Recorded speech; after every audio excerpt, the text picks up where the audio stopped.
Ladies and gentlemen, presenting Derrick Brooks for enshrinement into the Pro Football Hall of Fame, DeKalen Brooks.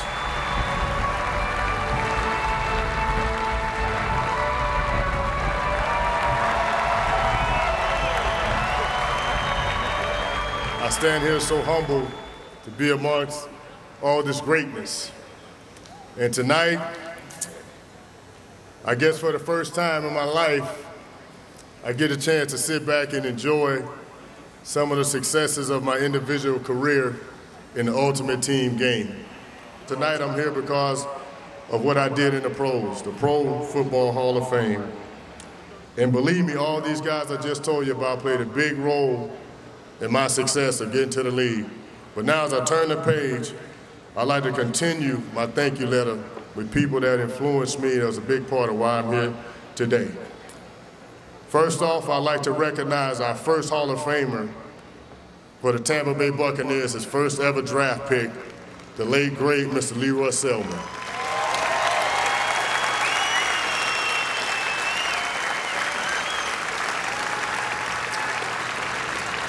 Leroy set a standard back in 1996 as the first draft pick, and to be inducted into our rookie year in 1995.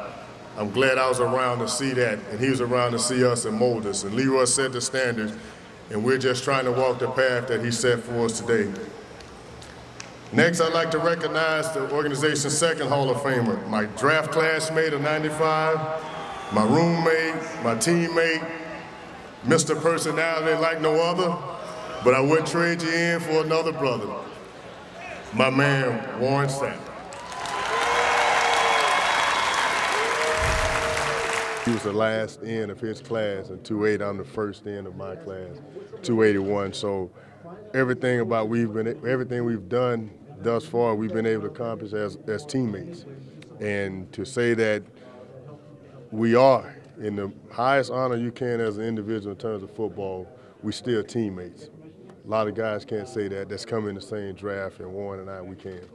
People don't understand how we're so opposite, but yet we're so the same. We get along, and I simply tell them it's not their business, it's God's. I love you, man, and you know I wouldn't be standing here without you. Thank you, Warren. When I was drafted here, you know, it wasn't about what the Bucs was, it was about what they were getting ready to be.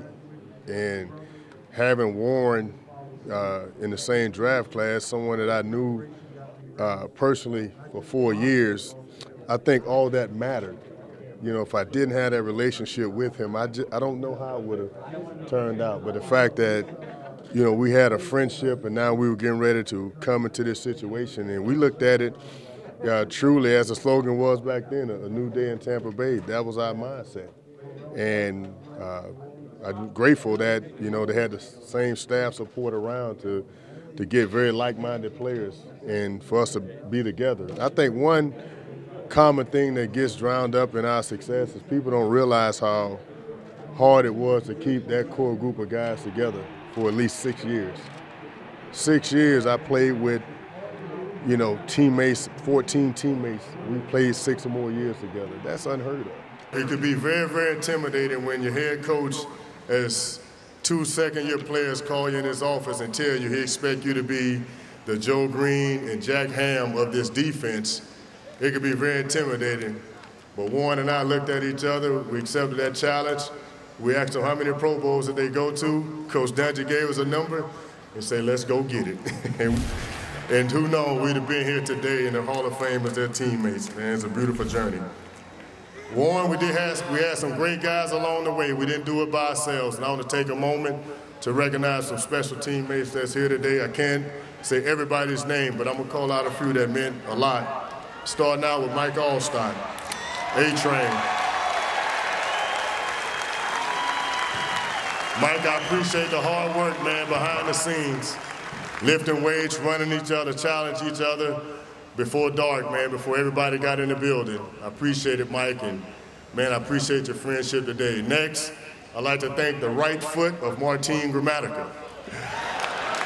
Without Martin, there's a lot of games we won 9-3, 6-2, 12-9, and Martin kicking 52-yard field goals. So Martin, Grammatic, I know you're home watching, man. Thank you for that right foot. Next, I'd like to thank Brian Kelly. BK, we held it down, man. We had some hand signals that none of the coaches knew about, and they always asked us on Monday what we were doing, and we just said, trust us.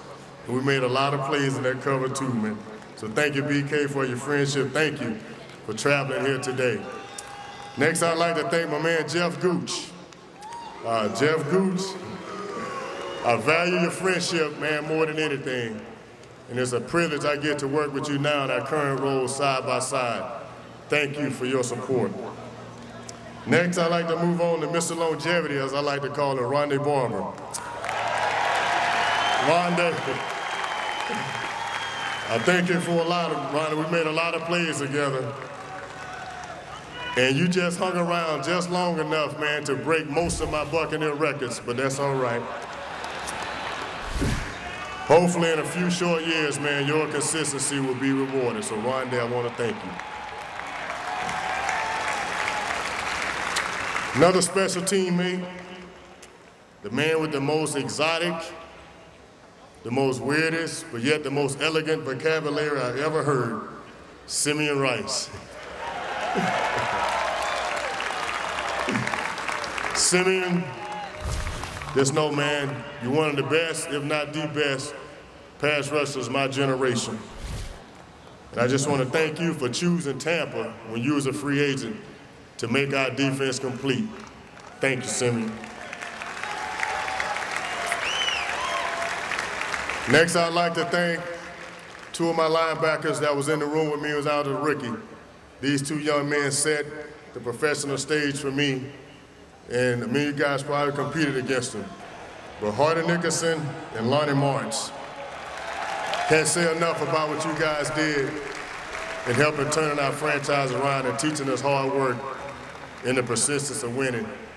And still today, Hardy, as you can see, I'm still taking notes. And speaking of the best, John Lynch. JL, I can't count the hours, man, we put in perfecting this defense. From spacing, to keys, to knowing landmarks, fit drills, you name it, we did it. And trust me, man, it's up to Warren and I. You'll be here next year delivering your own speech. I certainly want to thank my head coaches. First, Sam Weiss, Tony Dungy, my mentor, my friend. Coach, I love you, man.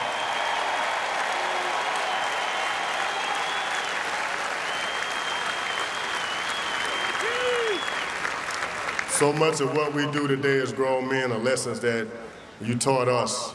It all boils down to these 4 words: no excuses, no explanations. Thank you, Coach Dungy. Next, I want to thank my last head coach, John Gruden. Coach, I know you're watching.